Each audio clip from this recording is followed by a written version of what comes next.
यत्र नार्यस्तु पूज्यन्ते रमन्ते तत्र देवता.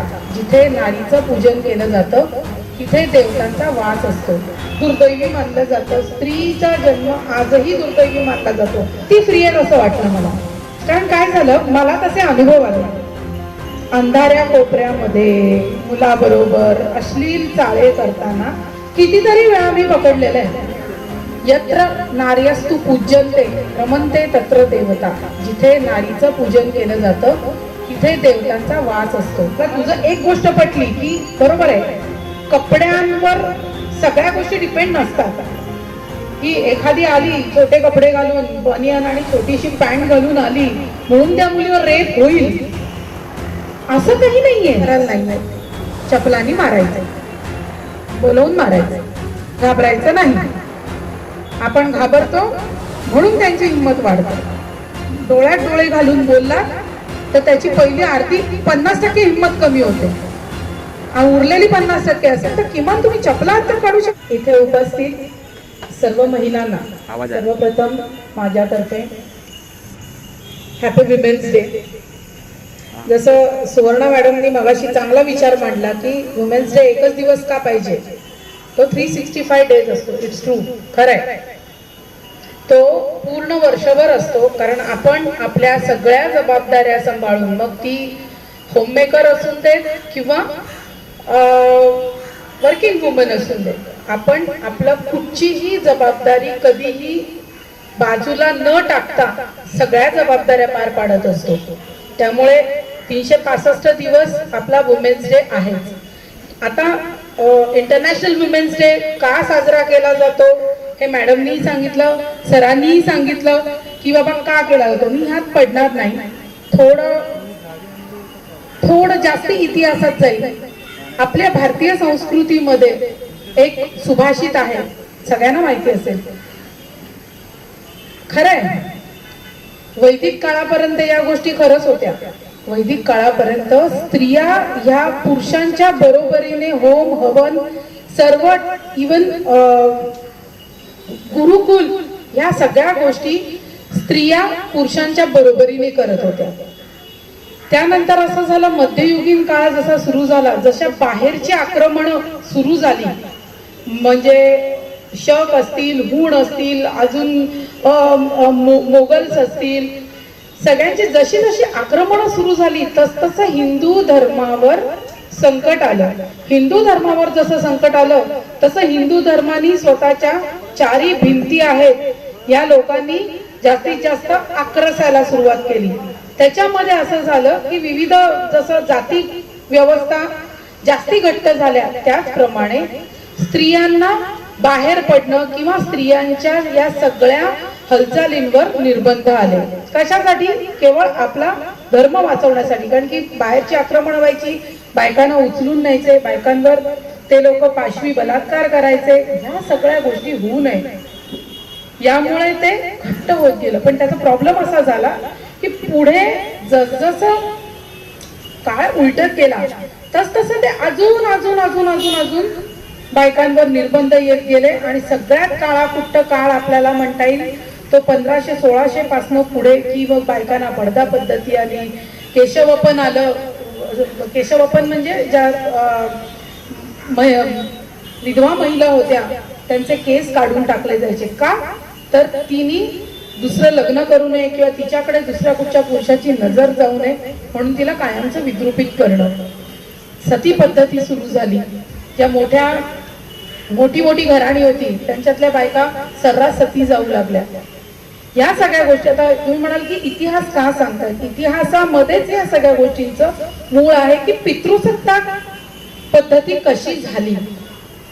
ऍक्च्युली प्रत्येक स्त्री ही फ्री आहे, एक मनुष्य प्राणी म्हणून फ्री आहे. बट या गोष्टींमुळे, या सामाजिक बंधनांमुळे अजून प्रॉब्लेम झाला. पुढे इंग्रजांच्या काळामध्ये जशा शिक्षण पद्धती आल्या, सती पद्धती बंद झाली. अर्थात हे सगळे कायदे जे इंग्रजांनी काढले ते आपल्या सोशल रिफॉर्मसाठी काढले नाही. ते यांनी कशासाठी काढले? त्यांची इंग्रजांचे जे राज्य आहे ते जास्तीत जास्त इथे दृढ व्हावं म्हणून त्यांनी ते केलं होतं. पण त्याचा आपल्याला फायदा झाला, कारण की आपल्याकडचे सुद्धा काही सोशल रिफॉर्मर्स निर्माण झाले. सगळ्यात महत्वाचं ज्यांना आजही आपण आपले वडील मानतो ते आहेत, कोण सांगा? महात्मा ज्योतिबा फुले. आज तुम्ही आम्ही सगळे जण असे रस्त्यावर फिरतोय, आमच्या अंगावर वर्दी आहे, तुम्ही फ्रीली फिरताय, फ्रीली एज्युकेशन घेताय, त्या सगळ्याचं श्रेय कोणाला जातं? तर महात्मा ज्योतिबा फुलेंना जातं. आणि त्यानंतर मग शाहू महाराज, पुढे सगळी सिस्टीम बसली. पण यातनं झालं काय? आज आपण म्हणतो, म्हणजे मी याच्या आधी परभणी जिल्ह्यात काम केलेलं आहे 2015 पासनं जवळजवळ 2018च्या म्हणजे 19च्या फेब्रुवारी पर्यंत. आजही तिकडे स्त्रियांना दुर्दैवी मानलं जातं. स्त्रीचा जन्म आजही दुर्दैवी मानला जातो.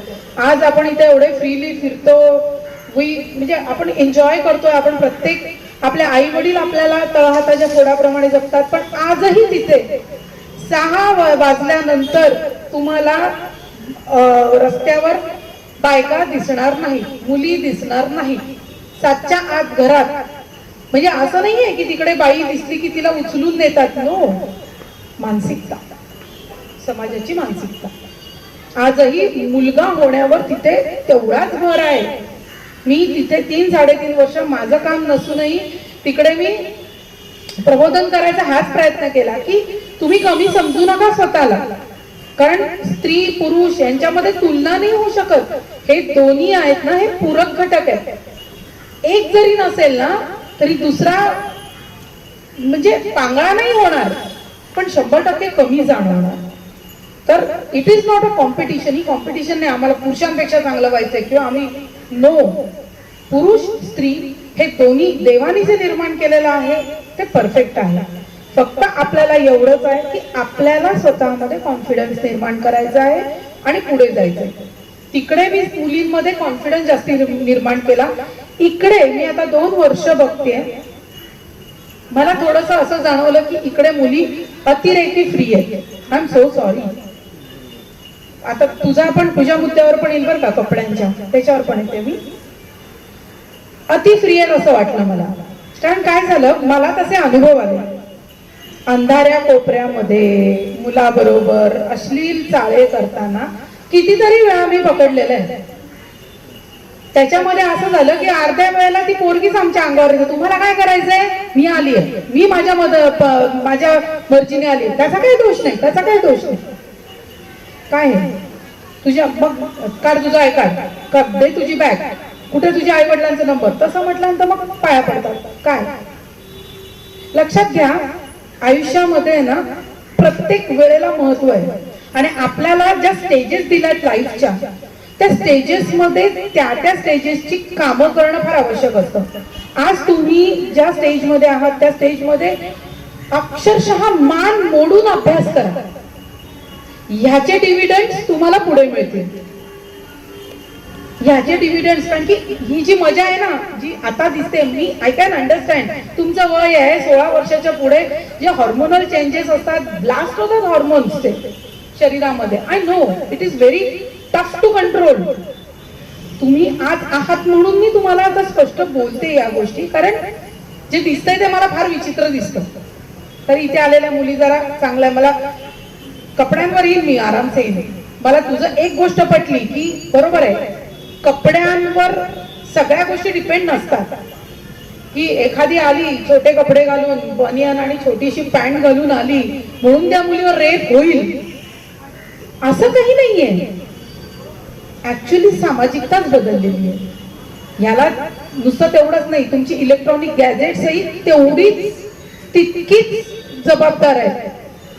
आज पॉर्न साइट्स, लहान मुलांच्या हातात मोबाईल आलाय, PORN नुसतं त्यांनी टाईप जरी केलं तरी त्यांना नको ती मटेरियल मिळत आहे. मग तरुणाई त्यापासून दूर कशी राहील? आपण कुठे थांबायचं हे आपल्यावर अवलंबून आहे. मी हे नाही म्हणणार की तुम्ही कपडे हे घाला ते घालू नका, नो. कारण शी इज राईट. विकृती ही मेंदूत असते आणि विकृत माणसाला बुरख्यातल्या स्त्रीमध्ये सुद्धा नग्नता दिसते, नो डाऊट. पण आपण आपण आपल्या बद्दल समोरच्याच्या मनामध्ये एखादा तुम्हाला त्या नजरेने बघणार पण नाही. एखाद्या आजोबा असेल, काय बाई पोरगी, काय फुकट गेलेल्या मुली, असं तरी किमान समजू नये कोण. जे घालाल त्यांनी तुमची प्रतिष्ठा वाढली पाहिजे. काही घालू शकता, मान्य आहे, पण जर समोरच्याच्या मनात तुमच्याबद्दल जर सन्मान, आता तुम्ही चांगले पंजाबी ड्रेस घालून आलाय, काय वाटतं प्रत्येकाला, नाही चांगली मुलगी बरं का, चांगली सुसंस्कृत आहे. तेच जर एखादी आली घालून हाफ पॅन्ट, मी पहिले हाकलून काढली असती, कशाला आलीस बाई इकडे. तर वुमेन्स डे, फ्रीडम उपभोगा. तुमच्या आई वडिलांना, यू आर व्हेरी लकी. मी अशा मुली पाहिलेल्या आहेत की ज्यांना इच्छा आहे, ज्यांच्यामध्ये टॅलेंट आहे अभ्यास करायचं, पण त्यांना त्यांचे आई वडील शिकू देत नाही. का? तर मुलीला जास्त शिकवायचं नाही असं त्यांच्या डोक्यात बसलंय. मुलगा झालाच पाहिजे.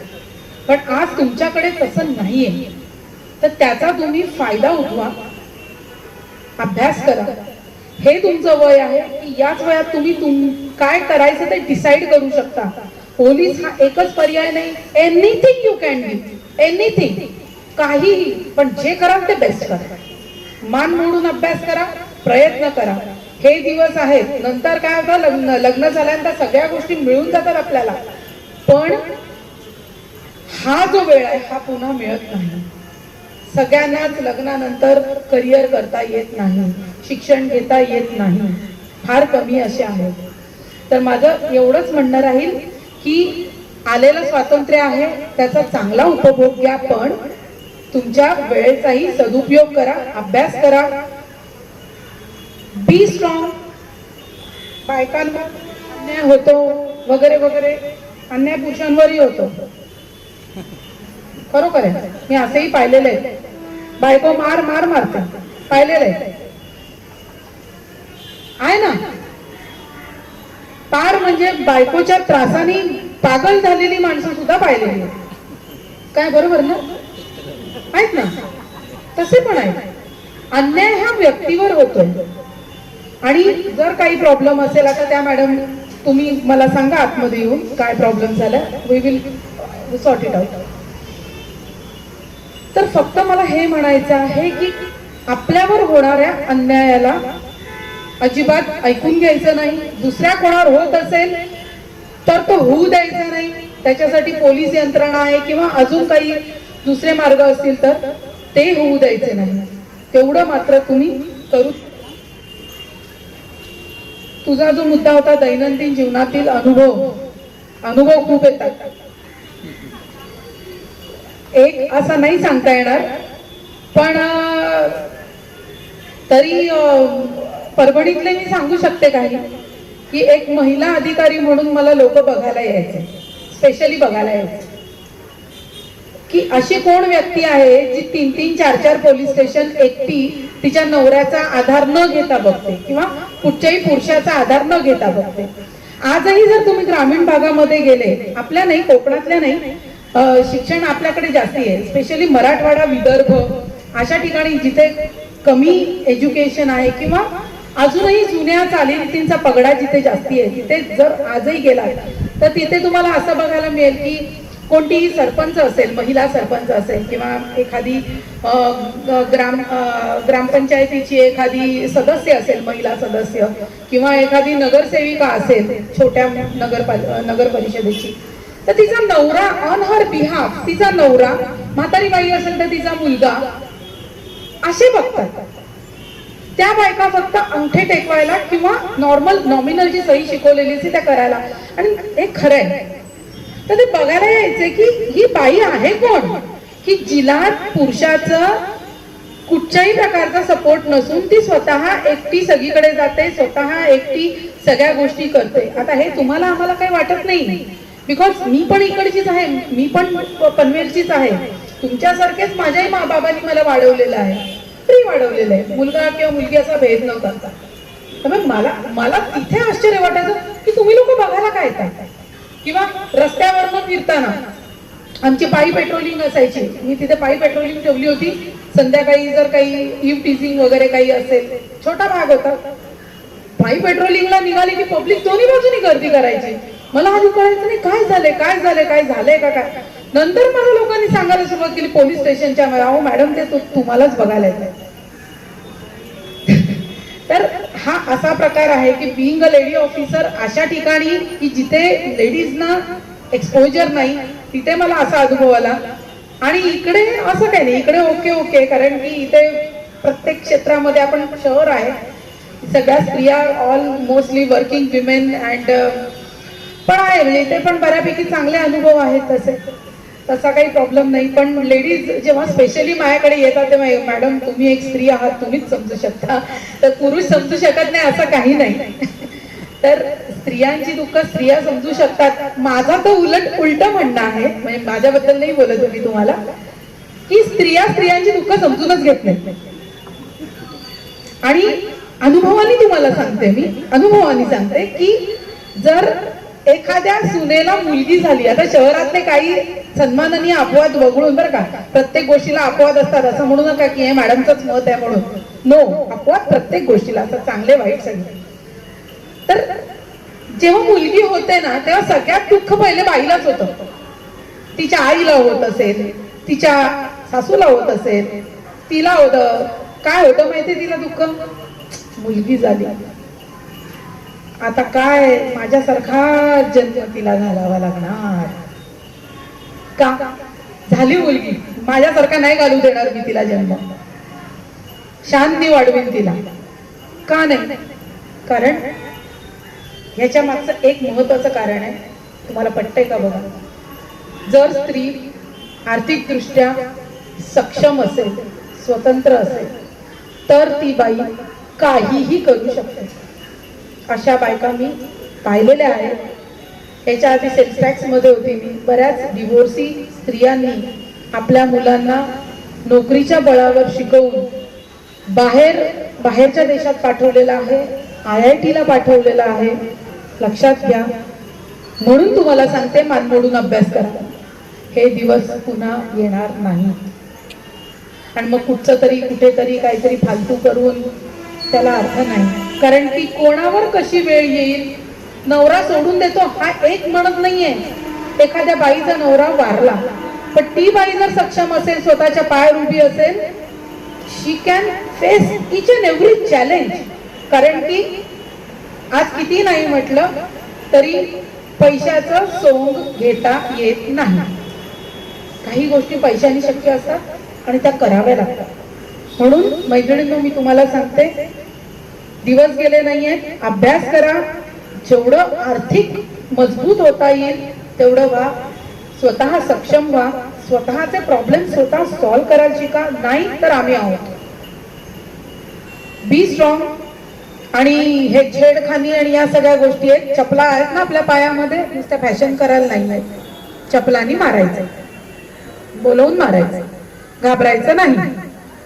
आपण घाबरतो म्हणून त्यांची हिंमत वाढते. डोळ्यात डोळे घालून बोलला तर त्याची पहिली आरती 50% हिंमत कमी होते. उरलेली 50% असेल तर किमान तुम्ही चपला हात तर काढू शकता की नाही, तुमच्या हातात तर घेऊ शकता, तेवढं करू शकता ना. परभणी सारख्या, सेलू नावाचं माझं डिव्हिजन होतं, सेलू सारख्या ठिकाणी मी मुलींना चॅलेंज दिला होता की तुम्ही मला माझ्याकडे कंप्लेंट आली पाहिजे की या पोरीने मारलं म्हणून, मुलाला चोपलाय म्हणून, मी सत्कार करीन. आणि तशी एक केस मला मिळाली पाहिजे जाता जाता, की पोरीने त्या मारत आणले पोलीस स्टेशनला, रस्त्यावरनं धरून मारत आणले, त्या पोरींचा सत्कार केला कॅश प्राइज देऊन. तर असं सक्षम बना, शारीरिकदृष्ट्या मानसिकदृष्ट्या सक्षम बना. आणि कृपा करून करिअरकडे लक्ष द्या. तुमचं हेच वय आहे, दिवस फुकट घालवू नका. खूप जास्ती भाषण झालं, पण मला सांगणं थोडंसं गरजेचं वाटलं. बाकी सगळ्यांना ऑल द बेस्ट पुढच्या आयुष्यासाठी, पुढच्या आयुष्याच्या वाटचालीसाठी फार शुभेच्छा. आपण इथे सर्वजण आलात. आमचा छोटासा विमेन्स डेच्या कार्यक्रमाला आपण शोभा वाढवली, त्याबद्दल मी आपले सर्वांचे आभार मानते.